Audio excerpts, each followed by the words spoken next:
Welcome today for the Sustainable Cooling for All in Africa webinar. Thank you to Chilling Prospects 2022, the Cool Coalition, and I'm Elizabeth Chege from SE for All. I'm an energy efficiency and cooling specialist based in Kenya, and we have an esteemed panel and distinguished guests as well to speak to us today on the Chilling Prospects report and what's actually happening in Africa. So before I go too far, the latest IPCC report on adaptation has shed light on how climate change is increasing in the number of people exposed to heat waves. Some of that we're currently experiencing, especially in Africa. It's most of the year that it's experienced, and you'll see that when we get into the session on deep diving. But you can also see in Europe currently the situation that's ongoing. And as we speak about Africa, you can also relate with what's actually happening now. So today in the agenda, I'm going to be your moderator, and we have the following speakers. We have Adekoyoje Kuye, an energy entrepreneur and our youth on the panel today. I will hear more from him later. Dr. Timothy Panga, CEO of Chief Executive Officer, Nanyuki Teaching and Referral Hospital in Laikipia County in Kenya. We have Makene Reri, Director of Clean Energy Access Research, East Africa class. We also have Dr. Richard Dedier. He's a professor at University of Sydney. I'll do more details on the introductions. We'll start with the welcoming remarks from our CEO at SE for All, and then we'll hear from our youth that I mentioned before. We'll then take a deep dive on Chilling Prospects Report 2022, with Georgia as well, and we'll finalize with a panel discussion. So what I'd like to encourage you being on this webinar is to actually put your comments, your questions on the chat box, and we will try to address as many as we can through the webinar. So a little bit more about the Chilling Prospects 2022 webinar series. It will present data on global and regional population at risk from the lack of sustainable cooling. We had a webinar session on Asia yesterday. This is the Africa session, and we'll have Latin America and the Caribbean very soon. So look out for that in our social media at SE for All. So welcome to the Sustainable Cooling for All in Africa webinar, and we'll kick off with opening remarks from our CEO, Damilola Ogunbiye. Hello, everyone, and thank you for joining us today. A conversation on sustainable cooling for all could not be more important and urgent. As we see in the headlines every day, countries around the world are grappling with the dire effects of heat waves and record high temperatures. The science is clear. Due to climate change, the number of people exposed to extreme heat events is increasing.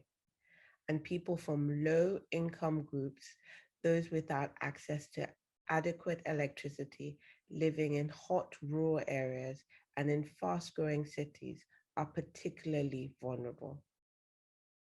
In a warming world, cooling is essential for food security, vaccines, and protecting people in heat waves.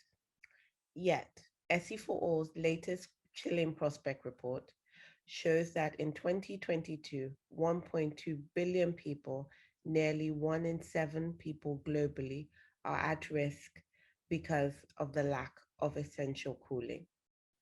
Unless we significantly step up action on universal electrification and ending energy poverty, this number is set to rise by 2030. Having access to affordable, reliable, sustainable, and efficient energy is now critical for adaptation to climate change, to power cooling devices that are essential for literally keeping people alive. We must also shift access to efficient and sustainable cooling technologies to be able to extend access to cooling to those with limited power and to limit the increase in energy consumption and emissions. As many as 2.47 billion people in lower middle income groups are at the brink of purchasing cooling devices and having few options that are affordable or sustainable. The good news is that solutions to these challenges exist, from equipping healthcare centers in rural areas with solar vaccine fridges, to using nature and passive solutions in cities, to boosting efficiency of air conditioners and cold chain equipment. But urgent policy action and investment are necessary to deliver these solutions at scale. We also need more innovation, and we need youth to be at the forefront of a just and equitable energy transition.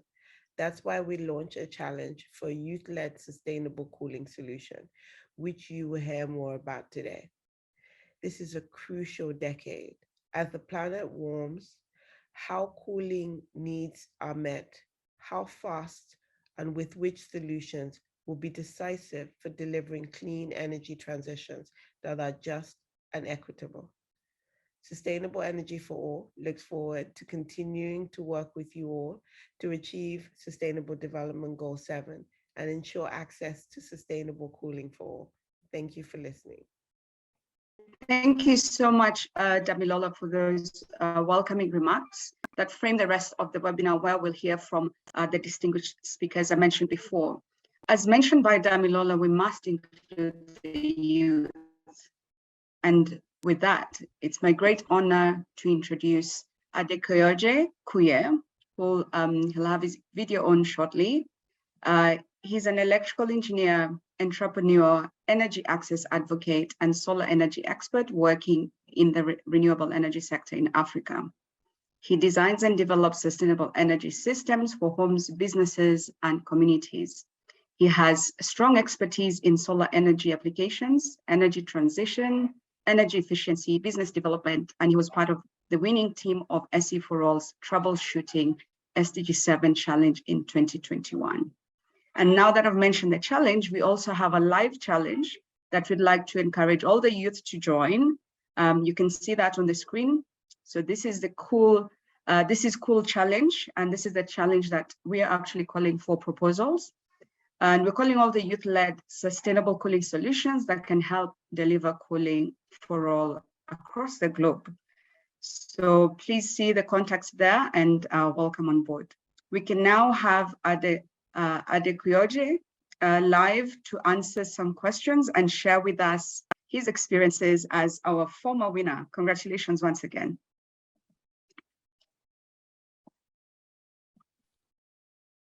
Thank you very much, Elizabeth. Good morning, good afternoon, everyone.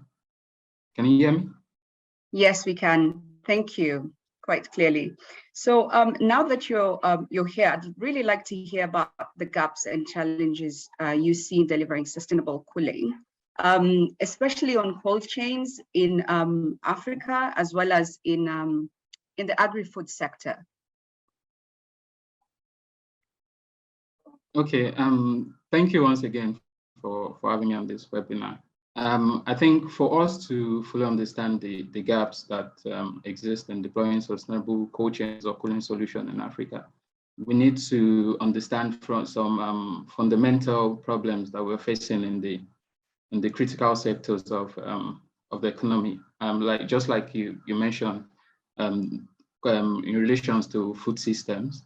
I've been working in the agricultural sector for the past few years. On how we can develop sustainable cold chains or cooling solutions for smallholder farmers.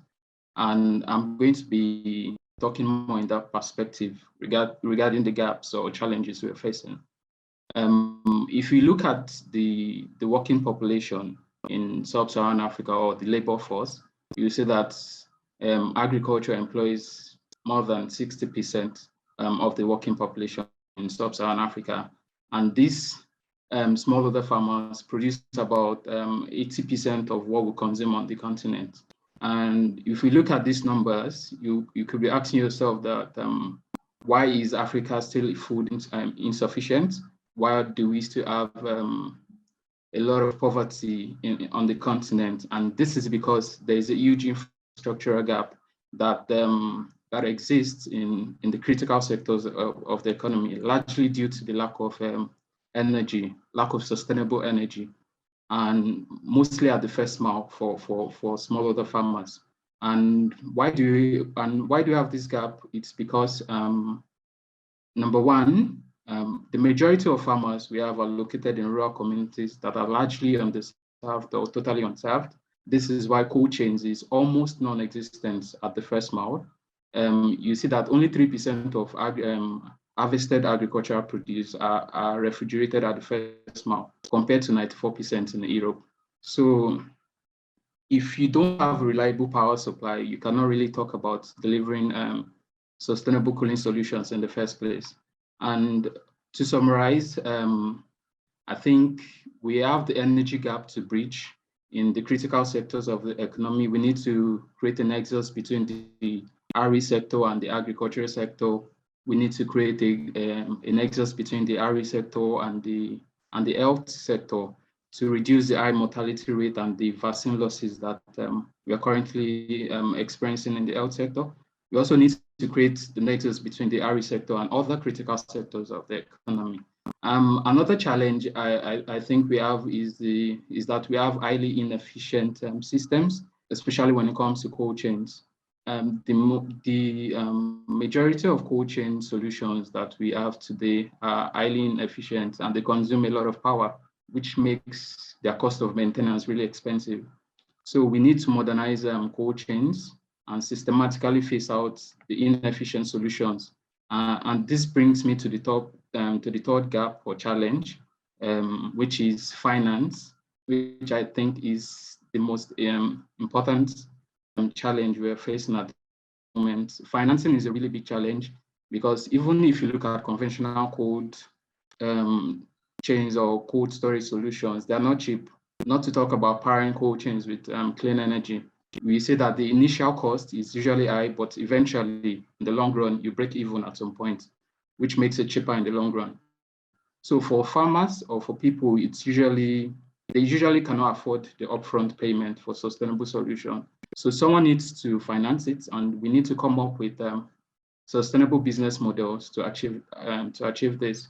So we have the energy gap, we have the problem of the inefficient systems or solutions that are currently on ground, and we have the lack of sustainable financing. Thank you very much for that. Great highlights. I'd also like to ask, how can governments and partners best support the scaling up of especially youth-led innovations in this space? Well, the good thing is that we already have the technology on ground to solve most of the problems we have on the continent. We have a lot of youths doing really big things in the cooling space and other innovations. So we need to sort of like find a way to work together and collaborate so we can have some sort of integrated approach towards solving the biggest problems we're facing on the continent at the moment. So I think we cannot underestimate the power of collaboration. We must come together to scale access to refrigerated transport, modernize cooling solutions, and boost energy efficient systems, and also improve on data collection operations. On the government part, I think we need from them to build policies, frameworks, legislation to reduce barriers that will make solutions come to life.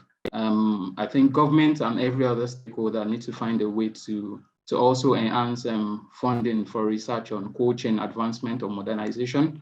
Government also needs to offer financial incentives to encourage the use of the most advanced, most energy efficient technologies. And also, I think we need to develop educational incentives to advance the knowledge of the use of low global warming potential refrigerants when it comes to cold chain solutions. And finally, I think since we're in a digitized world, I think stakeholders also need to expedite digital cold chain logistic monitoring to improve decision making. To summarize, I'll close by saying I think we have an opportunity to make big changes in our communities if we can cooperate, share effective strategies, technologies, and also our experiences and stories. Fantastic. Thank you very much. It's very encouraging to see youth involved in the agri-food sector, and you ask very pertinent questions that a lot of us ask in this day and age, why is Africa still food insufficient? And I think you really addressed that in responding to that. We'll definitely hear more from you later on. And we'd like to hear your remarks later on as you listen to the rest of the webinar. Thank you very much. So we now shift gears to take a deep dive in Chilling Prospects 2022 report with my esteemed colleague, Georgia Pascoletto. She's an energy efficiency and cooling specialist at SC4All. We work together. She has over 5 years of experience in sustainable energy efficiency, and international development, and has contributed to the analysis and the production in this year's Chilling Prospects report. Welcome, Georgia. For the next 10 minutes or so, we would like to sort of walk you through the main findings and the main data from this year's Chilling Prospects report. So Chilling Prospect, Tracking Sustainable Cooling for All 2022 was already launched in May at the SC4All Forum in Kigali, Rwanda. And this was the 5th installment of the report this year. And we would like to thank the Swiss Agency for Development and Cooperation for the support to this work over the years. So, as we were saying, we would like to just share with you some of the main messages and the main findings from the report in terms of, what are the main risk, how is risk evolving when it comes to a lack of access to sustainable cooling solutions, how does this play out in different sectors and across cooling needs like human comfort, agriculture, and health. What does sustainable cooling solution mean for cities? And also what is the enabling environment in terms of, for example, policy frameworks that can support faster progress on access to sustainable cooling for all. And I hope this can feed and sort of give some some scene setting for the panel discussion that will follow. So in terms of tracking the risk that it's due to a lack of access to cooling, we found that in 2022, approximately 1.2 billion people are at high risk because of a lack of access to cooling. This is an increase of 21 million from 2021. And this increase is due to a number of factors that include fast-growing urbanizations that puts pressure on urban environments, but also on the effects of the COVID-19 pandemic for the second year in a row that are sort of reversing some of the progress in poverty eradication. So what does high risk mean? This group includes people who are living in rural or urban settings without access to electricity and with an income below the extreme poverty line of $1.9 a day. So this practically means people who might not have access to adequate ventilation or refrigeration at homes, or even small farmers who might lack the necessary cold chain to deliver their products to market, or even healthcare facilities where vaccines and other medical products might be exposed to high temperature before they reach the final destination. And so we will touch upon some of these aspects later. At the same time, there is also a group that is at medium risk, and this amounts to 2.47 billion people in 2022, over 100 million increase compared to the previous years. And these groups captures a growing lower middle income population that is purchasing the most affordable cooling devices on the market, might have few options that are efficient, that are climate friendly, and by efficient, it also means affordable overall, as these appliances are operated over the lifetime. We have tracked these two groups in a subset of countries. There are 54 countries that we have identified as high impact because they have, let's say, risk at a national scale. There are also 22 countries that have subnational cooling risks, meaning there are some regions within these countries where local climate or local infrastructure and socio-economic conditions may give rise to other higher medium risk. And you see that among the high impact country, roughly 2/3 or even more than 2/3 of the people at high impact are concentrated within the urban poor population. So looking more specifically at Africa, there are 31 high impact countries in Africa. And in 2022, these countries were home to approximately half of the rural poor population at high risk and 30% of the urban poor population at high risk globally.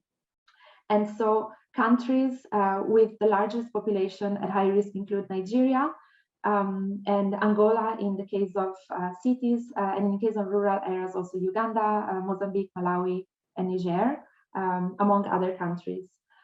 While you see that Nigeria and Egypt have the largest population among those at medium risk. Both the rural poor and urban poor population at high risk in these 31 countries has increased in recent years, as you can see in the charts, sort of reflecting the global trends as well. Notably, there's also Ethiopia, that is one of those countries that is not considered high impact, let's say at a national scale, but within Ethiopia, there are regions where risk exists as a subnational level, and it amounts to over 11 million people that are either at high or medium risk. So this is a bit of an overview of where we stand globally and specifically within African high impact countries. And this year, for the first time, we also looked at how this risk group might evolve until 2030 under different scenarios. And we see here that comparing what would happen if we follow current trends versus what would happen if we achieve universal access to electricity and extreme poverty eradication by 2030, this would have a dramatic effect on the high-risk population. It would lift almost 500 million people out of high risk compared to current trends. And this is particularly true for the rural poor populations. However, as you can see here in the chart, just achieving universal access to electricity and eradicating extreme poverty, as you well imagine, it won't be enough. And particularly in cities, over 165 million urban poor might still be at risk in 2030. And even when access to electricity is in place, there is a need to ensure that there are enough affordable and efficient solutions that can operate also at low tiers of energy access, and also that there are passive measures, for example, that are implemented to protect the urban poor population from growing heat. Finally, another thing that I would like to point here is the fact that even in this scenario in which SDG 7.1 and 1.1 are achieved, this would be sort of accompanied by an increase in the population that is instead of medium risk. So over 500 million people could be at medium risk in 2030, which really calls for the need to accelerate the market for efficient and sustainable cooling solutions that are also affordable for this lower middle income segment of the population. So this is an overview, let's say, of where we might be heading from here until 2030. And if we look a bit deeper into the first of the three main cooling needs that we analyzed, that is human comfort and safety, of course, we see that growing incomes and growing adaptation needs in the continent are driving a steep growth in demand for cooling appliances, and also in the energy that these cooling appliances might require to operate. So by 2030, an estimated 100 million cooling appliances could be in use in 27 of the high impact countries where data was available. So this includes 100 million space cooling units and over 80 million refrigerators, and how efficient these appliances will have a really large impact on the energy demand. For example, deploying best available technologies instead of business as usual could allow over 200 terawatt hours of cumulative energy savings in just the next 8 years from here until 2030. So this is a substantial energy saving potential, and realizing this potential means it has multiple implications. It means reducing the pressure on electricity systems that comes with operating cooling appliances, It also allows the existing energy capacity to serve more users, more people, more businesses, and it allows to minimize or mitigate the growth in greenhouse gas emissions that would come with increasing energy demand. For example, to keep net zero goals or decarbonization goals within reach. So this is really to stress the countries need to plan for future growth in cooling demand by doubling down on energy efficiency policies, ensuring stringent and progressively more stringent minimum energy performance standards, for example, while also addressing the affordability issues in delivering these solutions to the low and lower middle income populations. Within cities specifically, planning for the future, let's say, also means factoring in passive and nature-based solutions into urban expansion plans, for example. And this will allow to reduce the demand for cooling in the first place and protect urban population from growing heat, especially the most vulnerable populations that might be living in urban settlement, informal settlements like urban slums. Currently, it is estimated that cities only invest less than 0.3% of their infrastructure budgets on nature-based solutions, despite the multiple benefits that these solutions are proven to bring. So this year, the Chilean Prospect reports analyze how trends in built-up area are evolving or have evolved in the most populated cities of 9, let's say, critical countries. And you can find interactive maps with GIS data in the digital version of the report. Here you see the example of Lagos, Maputo, and Omdurman, where this city had a limited increase in the past 4 years in built-up area, but are still expected to grow rapidly over the coming decades, while also being projected to experience a significant number of dangerous heat days every year.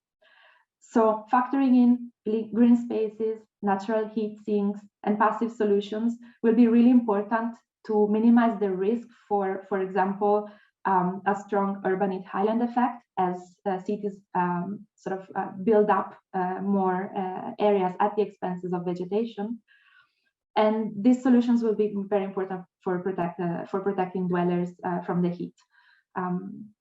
But going beyond human comfort and moving to agricultural and food, as we already heard from Adekoyejo, sustainable and reliable cold chains are crucial for agricultural economies and also for achieving SDG 2 on zero hunger.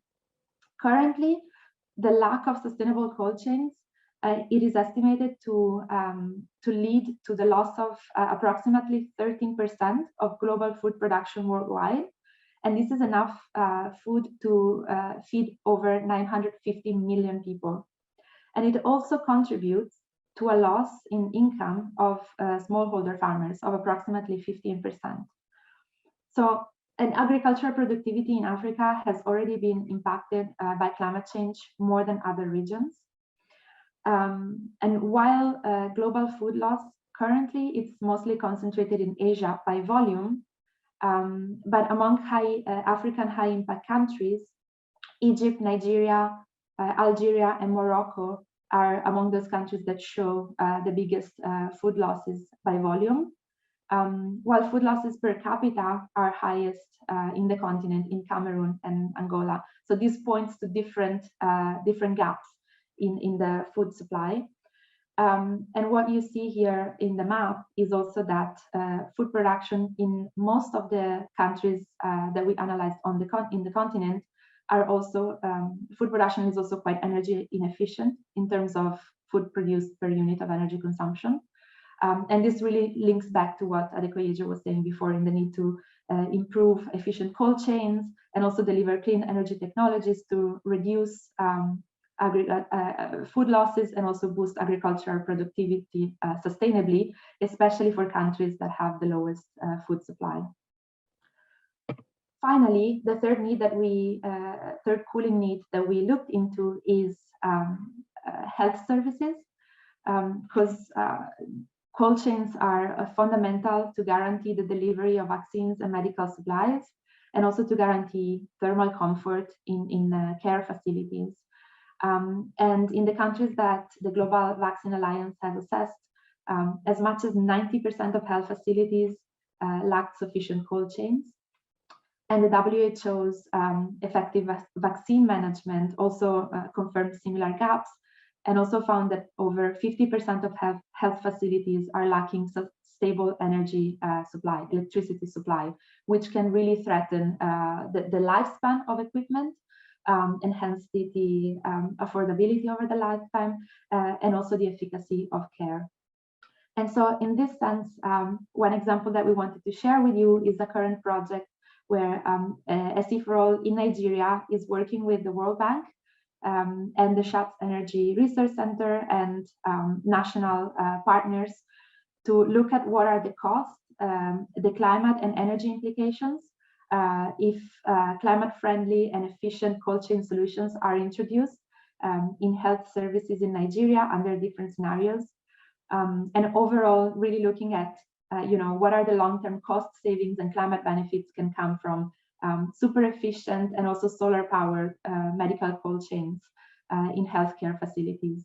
There are preliminary analyses that are being undertaken, and hopefully the results will be available soon, together with case studies that can inform action in Nigeria and also in other countries. So as we come to an end and we look at the enabling environment for faster progress on efficient and sustainable cooling for all, I think one key takeaway is that cooling is the points you've shared. And we also note that there's a link to the report that's being summarized in this conversation that will be shared in the chat as well, so that you can actually have further deep dive as you go through the report. We can see that Georgia is presenting the national cooling action plans. Georgia, did you want to add to that? Yes, sorry. Was I cutting out? Yes, you were. Oh, thank you. Sorry. Yeah, sorry. Yeah, it's still unpredictable sometimes. Yes, so one key takeaway is really that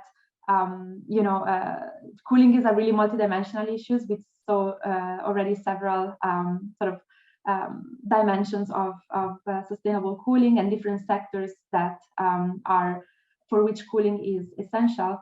And so we looked at the coverage of national cooling action plans as one approach for, let's say, coordinated planning when it comes to cooling. And particularly Ghana, Kenya, and Rwanda already published NCAPs, and South Africa and Nigeria are currently in the process of developing some. And finally, the last piece of information that I wanted to share from the report is the policy tracking approach. So we started collecting data on policy progress in 3 different dimensions of cooling, that is policies for access to cooling, efficient cooling, and climate mitigation. And you see here the example from Nigeria, but you already find data for 9 countries, and we will continue sort of building on this information to find, where are the gaps and areas for improvement in different countries.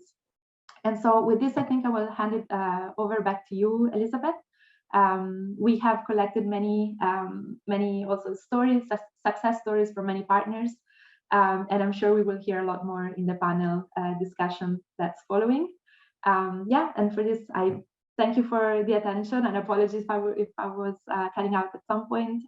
You will find all the slides in the website anyway, and we're happy to answer any questions you might have. Back to you, Elizabeth. Thank you.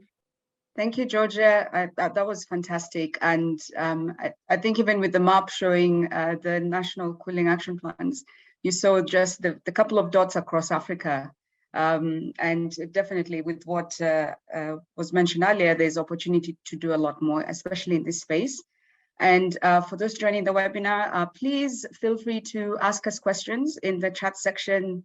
Also, it would be great to know where you're joining us from. So feel free to put your name and which country you're joining us from today. As we move on to the panel discussion, we have 3 distinguished guests joining me today to speak more on sustainable cooling for all in Africa today. So we have Dr. Tim Panga, who has a a few slides to share. He's a medical doctor, as mentioned before, and the CEO at Nanyuki Teaching and Referral Hospital in Laikipia County in Kenya. Dr. Panga, please have your video on, and also, if I may ask Georgia, please assist in driving the slides. Thank you.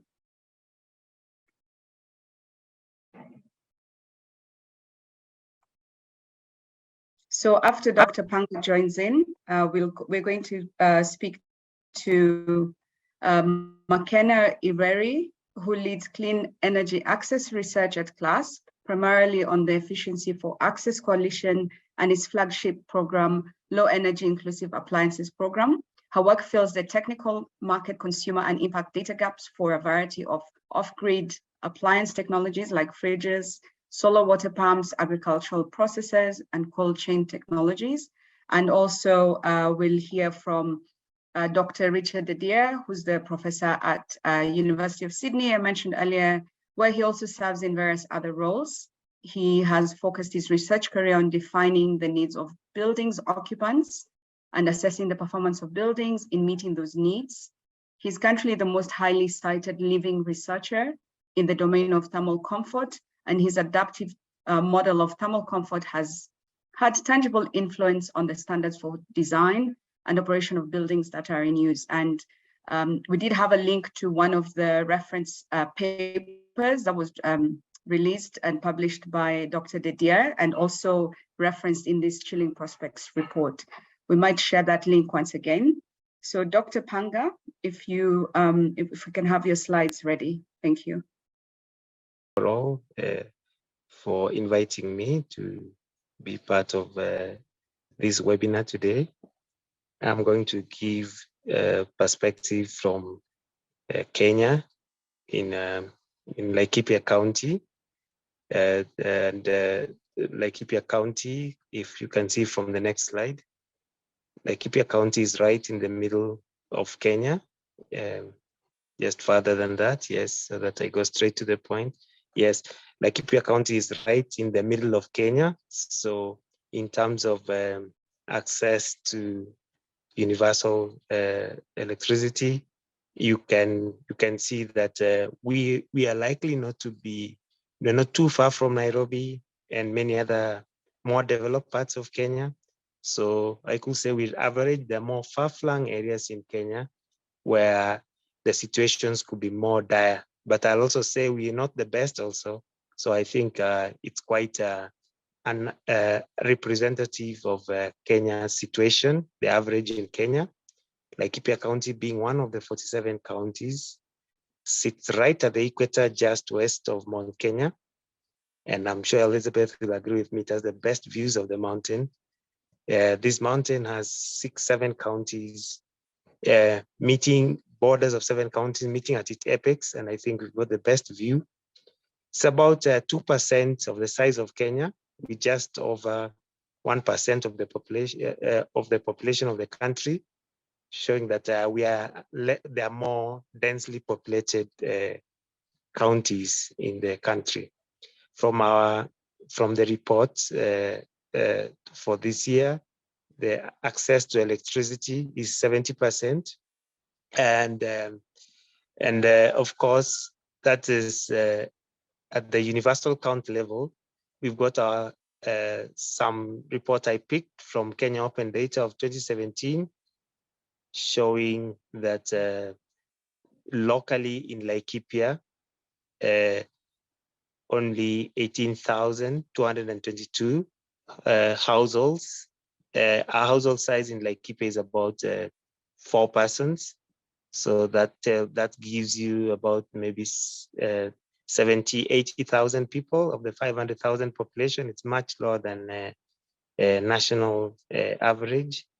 Access to mains electricity, and people use other forms of energy for lighting. Next slide.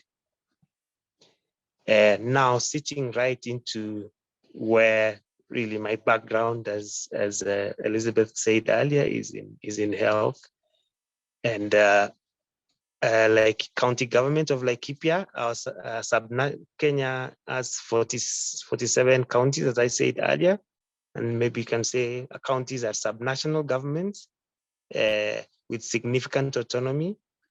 And within county government of Laikipia, our departments of health just nearly 1 year ago, from 1st of August last year, rebranded to be a Laikipia Health Service. Meaning we're working together, all 90 health facilities, working more closely and changing the barriers that existed before between one health facility or another, because it's owned by one government. So we've got 2 secondary hospitals, or county referral hospitals, that's what we call. And those who are familiar with the levels of care in Kenya, we've got 6 levels. So these hospitals are at 5th level. And then we've got 5 primary hospitals, 7 health centers, and the most basic primary healthcare unit, a dispensary, forms the majority at 76. We've got also community level healthcare, which is not formal, but important in terms of linkage and access. We've got 45 community units. We are just above the national average in social health insurance coverage. So getting more on the energy side now, of course, Kenya as a country has had, on relative terms, quite a successful expanded program on immunization. And that has formed the backbone of our vaccination efforts, reaching every dispensary, the level 2 facility in every county in the country. And that just tells you vaccines require cold storage.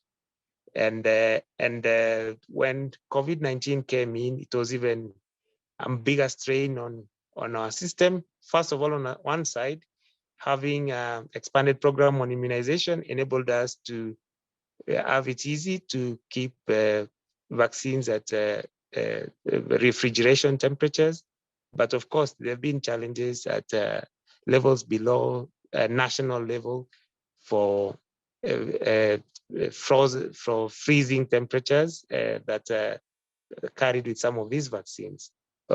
We also have, at this county level, we've got a bulk storage at the level 4 and level 5 health facilities that kind of keep medicines for others. And some of these medicines require cold chain maintenance.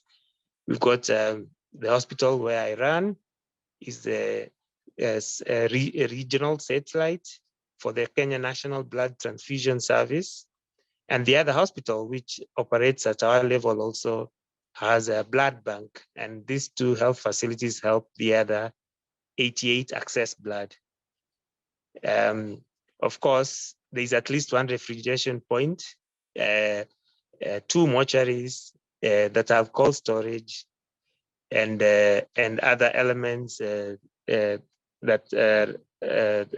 1 microwave incinerator, and of course, inpatients need to be fed, and still we have not had cold rooms in the hospital kitchens. So thank you so much. So the current challenges really is about half of our facilities have access to electricity. Only 1 health facility has a full, complete off-grid solar solution. I don't think we've got, I can call the refrigeration facilities we have modern and energy efficient. And I was talking with Elizabeth on the side, we sometimes use fluorescent tubes in some of our facilities for security purposes, because the energy saving and LED sometimes are used at households level, and some of the people passing by will just plug a fixture help themselves with it. So I don't think that's a good idea, because it doesn't help us on energy efficiency. Of course, there's insufficient data at local level, and the energy infrastructure, I think I mentioned that earlier, that yes, we've got blood banks,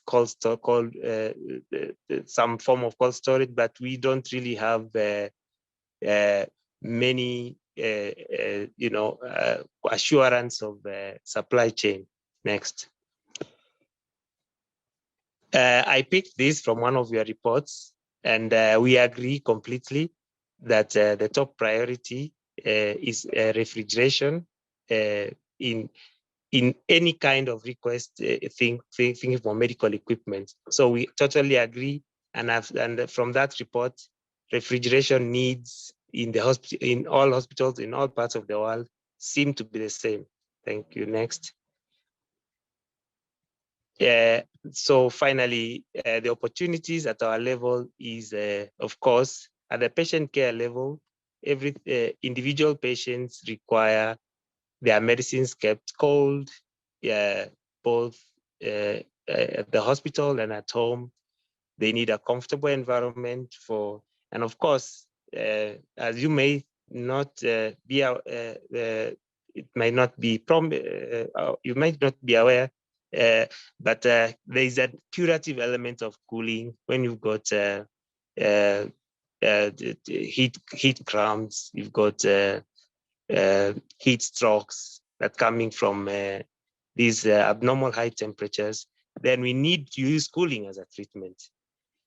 Of course, at the county LHS level, at the subnational level, we've got opportunities in energy transition, where we need to really move these health facilities that have access to electricity, yes, but remember, the electricity is not continuously available.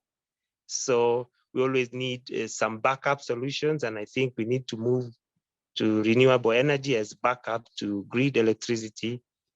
At the county level, there is an opportunity for an ultra cold chain, the freezing range, because at the moment they are only at the national level, and higher, and just the next level of subnational, which is higher than the county, is a group of counties have freezing storage. Not all counties have it. And then, of course, energy saving lighting working. I saw some of the reports mentioning that there are gaps in the knowledge, on the knowledge side, audit, energy audits, cooling audits. Those are some of the things also that can turn into opportunities. And of course, energy efficient and environmentally friendly medical waste incineration. Next, which I think is really my last slide. So to answer the question again for the day, what are the most pressing challenges that healthcare is facing today? I think it's inadequate knowledge on sustainable cooling. And I'm saying this, as I was making this presentation, I realized how much I didn't know. And which ones are needed most urgently? I think we need most urgently the renewable energy solutions for health facilities, energy efficient medical equipment. We do a lot of outreach work, so we need shipping containers that are able to maintain temperature, and we do reduce reliance on ice packs. And we saw this in some of the vaccines, COVID vaccines, that had very good thermal packing that could maintain temperature for cold temperature for quite a long time. And then, of course, energy efficient incineration of medical waste, and individual patient level cooling solutions. Most guidelines in healthcare will tell you that patients who need temperatures brought down, then everybody thinks of their own solutions. Pack ice, throw ice on somebody, cold blankets, all manner. I think we need standardized patient level technologies that make it easier for primary healthcare workers to serve. Thank you so much. Thank you very much, Dr. Timpanga, for giving us your experiences, your day-to-day experiences, and the needs for sustainable cooling for all. I think that has really captured what the needs are, and especially for the people that you serve day-to-day, especially on the healthcare side.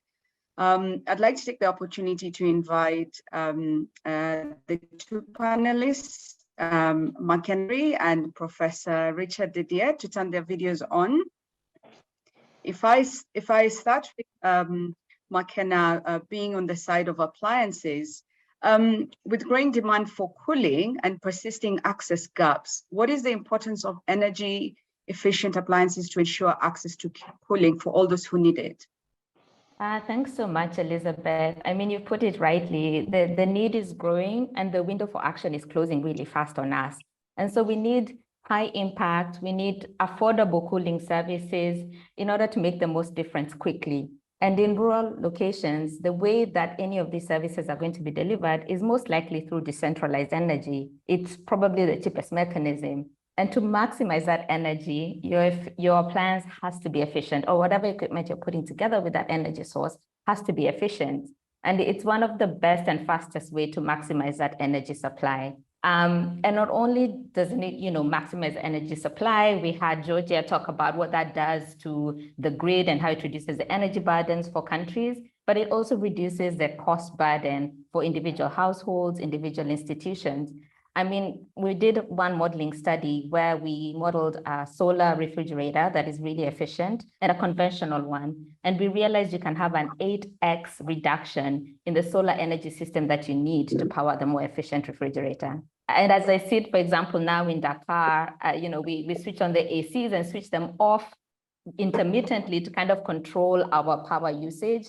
And so understanding that efficiency really links directly to the cost of the energy service, and we'll bring that down because the people we are targeting really don't have the disposable income for really expensive solutions. So I think there's something there around what is the fastest route we can take to maximize the amount of energy that is available, but also how can we reduce that cost? And we're not saying that efficiency is the only tool in the toolbox, right? That's one of the tools. You have when we talk about equipment and appliances, we also want to think about durability. We want to think about how are they repairable? How are they performing? Are they meeting the performance needs? Are they maintainable? Because it doesn't really matter if you have a great equipment to begin with. If you don't sustain the service over the long term, then we're not really delivering this sustainable, reliable cooling service that everybody really needs to build their adaptation and resilience to climate change. Thank you for that. And you're quite right. Energy efficiency is not the only tool in the toolbox, but it is a starting point. Thank you for highlighting that. So how is CLASP supporting countries to accelerate markets for affordable, efficient cooling solutions? And what are the key success factors? Yeah, we're doing a couple of things. And because we think these are the things that are going to be successful. So one of the things we're doing is fostering innovation. We've worked on the off-grid cold chain challenge, and I'll put links in the description there for 2 rounds now. And this challenge, what it does is promote high efficient, sustainable cooling solutions, cold storage for fresh fruits and vegetables, for milk, for dairy. And so we bring that innovation to the fore. We make these companies visible, and we make sure that they're delivering quality appliances. But innovation doesn't really work by itself. You need to make sure that that is sustained, and that's where funding comes in. And so for that, we've launched productive use financing facilities, working really hard with our funders to make sure that we shape it for the African continent. So a lot of African countries eligible to fund these appliances that could really deliver the cooling service we need. We have a lot of R&D funding that has been put towards cooling, about $1 million so far from the Efficiency for Access Coalition. And we continue to invest in R&D for cooling services because everyone has said this industry is nascent. The technology is really nascent. So the R&D is important, not just for the technology, but the business models too. We work on quality, guidelines, but also standards together with the IEC and the Verisol. So that's just kind of ensuring that we not only have products, but good quality products, like I said, because we need those to make sure that we have sensible solutions that deliver the services that we need. And finally, I'll put a link in the description box that publication library that has a lot of insights in the cooling space, and especially how it links to sub-Saharan Africa, but also distributed renewable energies, focusing really on rural poor, but also urban poor. And the success factors, we need money, we need collaboration, we need coordination. And I think this is one of the ways that we're going to do this. And I'm so excited, for example, to see a researcher here, an entrepreneur here, a health service provider here. This is the kind of collaboration I think we need to get this to work.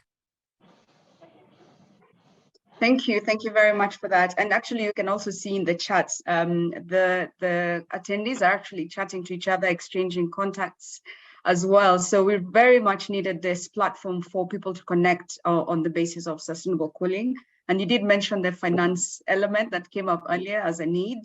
I see that as a growing trend, as well as awareness that came up earlier. So we have extended the webinar for an additional 15 minutes so that we can hear from Dr. Richard Didier, and also we can have an opportunity for questions from the audience, as well as the audience can keep collaborating on the chat. So I'd like to invite Dr. Richard Didier, who is joining us from Sydney, Australia. I know it's rather late, but thank you for joining us. We'd like to hear more from you on a warming planet, and considering your extensive thermal comfort studies, could you please share your thoughts on design standards and designing for the future? Thank you very much, Elizabeth, for inviting me to address this audience. And so in response to your, actually to the report that we heard earlier from Georgia, but also to your question, the growth in demand for cooling globally is nothing short of astounding.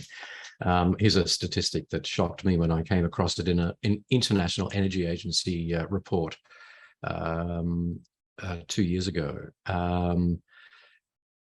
Annual sales nearly quadrupled to 135 million units between 1990 and 2016.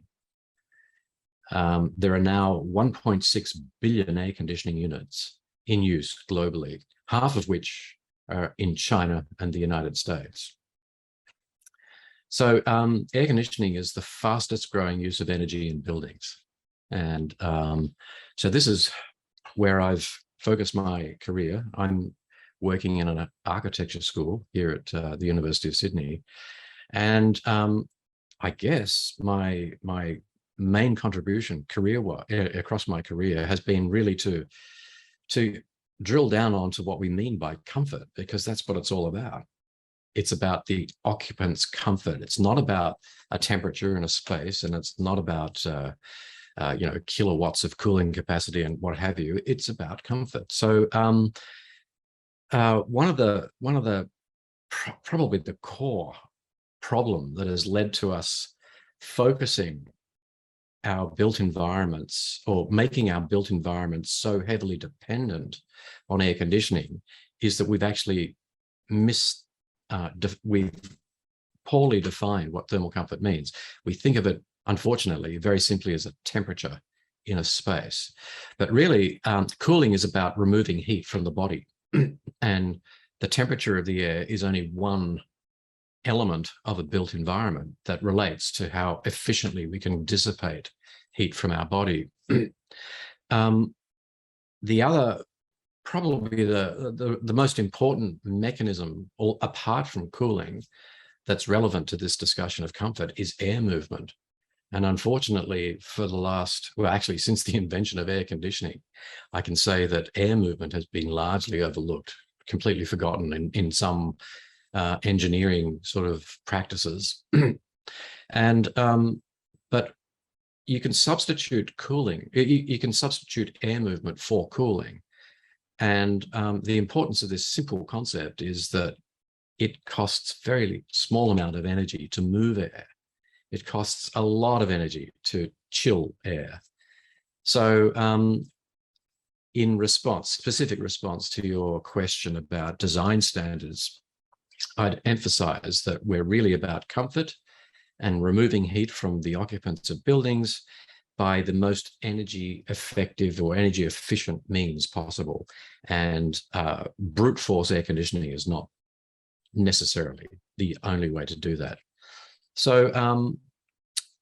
what does that translate to in terms of standards? One really obvious outcome that has emerged in my work with ASHRAE, the American Society of Heating, Refrigerating and Air Conditioning Engineers, over the last 20 years, really, is that the idea of a fixed comfort set point that is universally acceptable, universally comfortable across the whole planet is nonsense, absolute nonsense. And we've introduced this concept of adaptive comfort.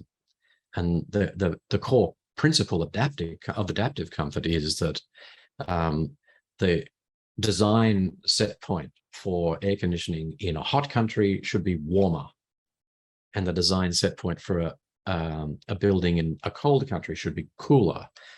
And when we do that, we just put more responsibility onto the actual occupants themselves, rather than the energy intensive building services to achieve their own thermal comfort.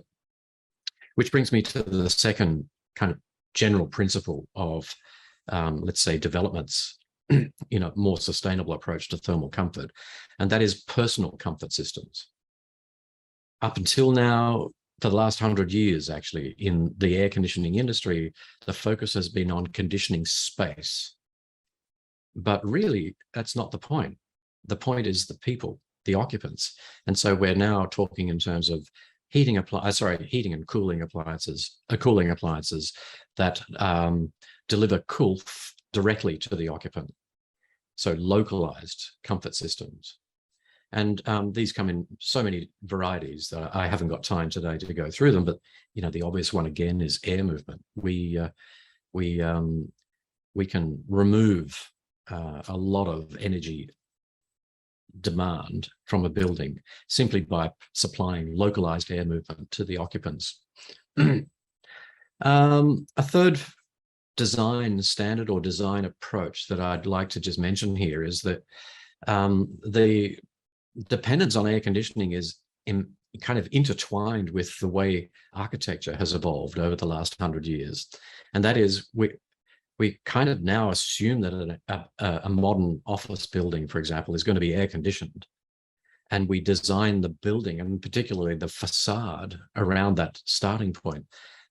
So we now have totally sealed facades, inoperable windows, in climates where it would be perfectly comfortable, perfectly acceptable to achieve natural ventilation and for many months of the year. So this design of this architectural trend to clad buildings in glass, fully sealed glass facades, it's not the way we should be moving. We should be moving into a much more adaptable design concept where occupants can actually use natural ventilation if and when it's appropriate in terms of the external climate.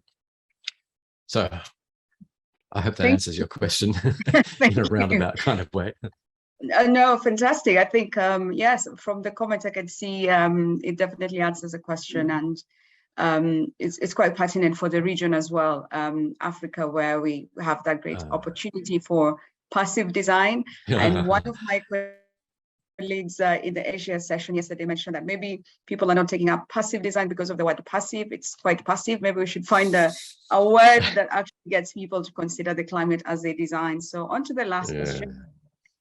What principles should policies incorporate in order to drive an inclusive and high-performing built environment, particularly in fast-growing cities on the continent, noting that Africa will have 4 of the largest cities between now and 2050? Yeah, this is the big question. And actually, some of the other speakers today have touched on some principles. We can think in terms of city scale amelioration of heat. The urban heat island effect is going to be at least as significant in terms of putting heat health burden on societies as the global climate change. You know, the urban heat island effect is a warming that's superimposed on the background climatic warming. So we need to design cities in emerging economies so that we design them to minimize that urban heat island effect. So we talk in terms of green infrastructure, using green space as much as possible. That really does change the urban microclimate in a favorable way. And secondly, optimizing urban design, optimizing urban planning for natural ventilation and flushing heat out of urban areas. You know, in my part of the world, at least in the Pacific, I always think of Hong Kong as the worst example of urban development in terms of that simple principle of ventilation, where the density of high-rise buildings is so great that you know, you've got minimal spacing between buildings. So the front building in an estate will block the supply of natural ventilation to all of the buildings behind it, which leaves no other alternative than air conditioning. So we're back to that problem. So urban design, urban planning is one part of it.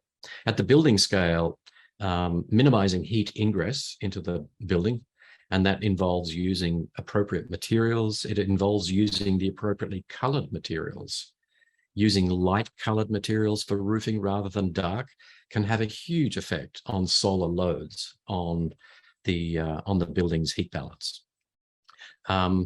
So we talk about cool roofs. I'm sure many of your audience have heard that term. So that's really that principle of using highly reflective roofing materials. There's the next level in roofing materials is what we call super cool materials, where, you know, nanoparticles are embedded in coatings that concentrate the infrared radiation from roofing into a narrow range of wavelengths that coincide with the atmospheric window, you know, in the infrared part of the electromagnetic spectrum. So what this means is that buildings can get rid of their absorbed heat through that atmospheric window out to space. And it is effectively a passive cooling. It can be, I've seen studies where it's been quoted as having effectively a 7-degree cooling effect with no energy required. It's just the nature of getting rid of radiative heat at the right wavelengths. So those sort of principles at the building scale will obviously have to come into play.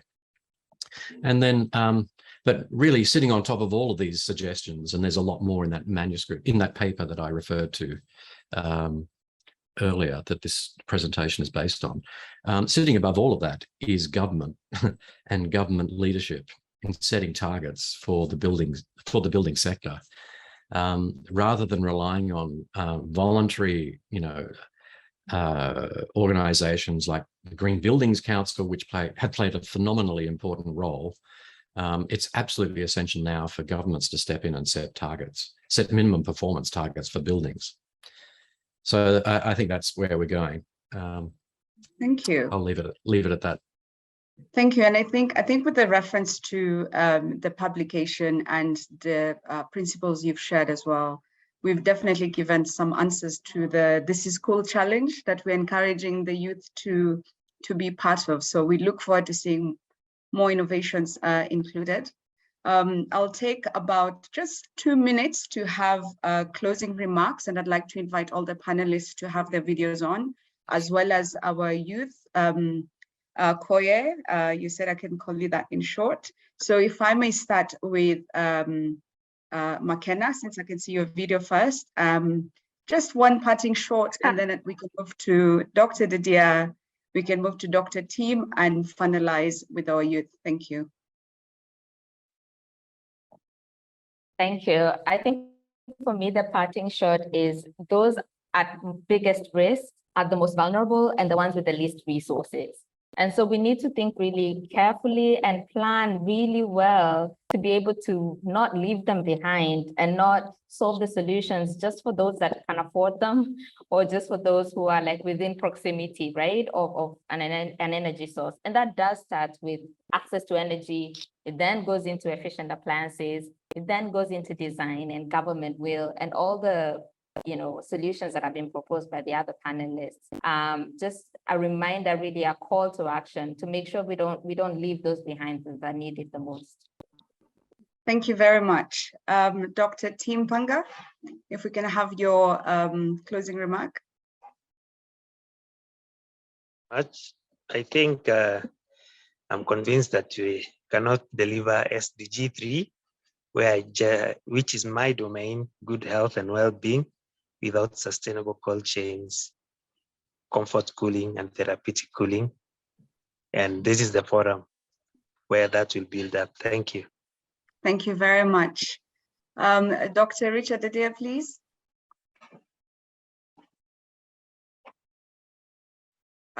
Please unmute yourself.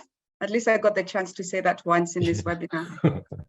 The befuddled professor, of course, I fall into that trap every time. No, my parting comment would be a hope, a wish that the emerging mega urban developments going on across the African continent can leapfrog over the design mistakes that we've made in the more developed economies.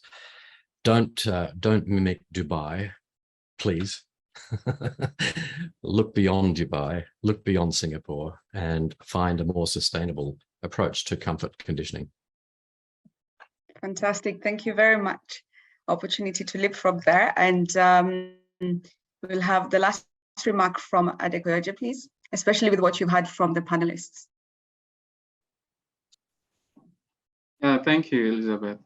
I think my closing remark would be that we should, because we have a lot of people doing different things in the sector, so I think we need to come up with like an integrated approach so everyone can work together. So we will not just be doing different things and everyone is just scattered all over. So I think we need to come up with an integrated approach where everybody, all the stakeholders will work together, from the private sector to the government, so we can share ideas, we could share innovations, we could share experiences. So I think that way we could achieve what we're trying to achieve here, which is sustainable cooling for all in a much more faster way. Thank you very much. And on the top of our extended 15 minutes, I'd like to say thank you very much for all those who have attended virtually and to the distinguished speakers today. This is just the beginning of the conversation. Please do look out for more publications and also more webinars coming up through the SE4All website and social media. Thank you, everyone, and good day.